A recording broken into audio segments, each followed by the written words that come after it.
वैसे भी एक अंदाजे के मुताबिक ना यूनिवर्सिटी के 3-4 सालों में तकरीबन हर लड़की को 10 से 12 प्रपोजल तो आते ही आते हैं।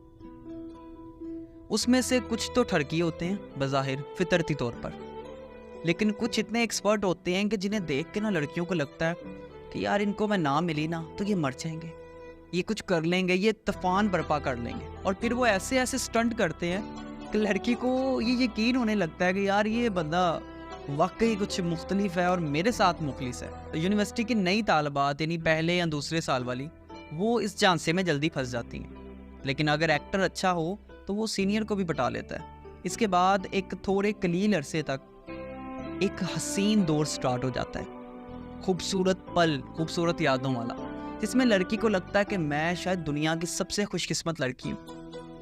वो बेवफाइयों के किस्से भी सुनती है, लेकिन उसको यकीन होता है कि मेरे वाला तो ऐसा नहीं है। लेकिन कुछ ही अरसे के बाद मतलूबा शख्स अपने अहदाफ तक पहुंचने के बाद नए शिकार की जानब रवा दवा हो जाता है। फिर उसके बाद क्या, माँ बाप की लाडली तितलियाँ किताबों समेत दुनिया की हर चीज़ से अपना इंटरेस्ट ख़त्म कर देती हैं। फिर ऐसी ज़हनी कैफियत हो जाती है कि उन्हें लगता है कि दुनिया की हर चीज़ ख़त्म हो गई है, दुनिया के सारे रंग ब्लैक एंड वाइट हो गए हैं।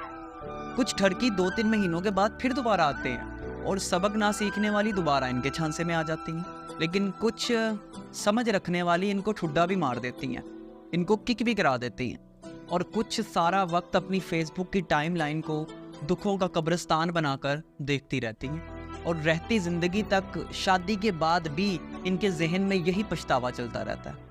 तो इस सारी गुफ्तगू का अगर मैं कोई लुब्बे लुबाब निकालूँ ना, माजरत के साथ 100 में से 98 बंदे ना आपको सिर्फ शादी का झांसा देते हैं और मखसूस वक्त एंजॉय कर रहे होते हैं। और फिर ये आपके हाथ में है कि आपने खुद को इज्जत बख्शनी है या किसी के हाथों इस्तेमाल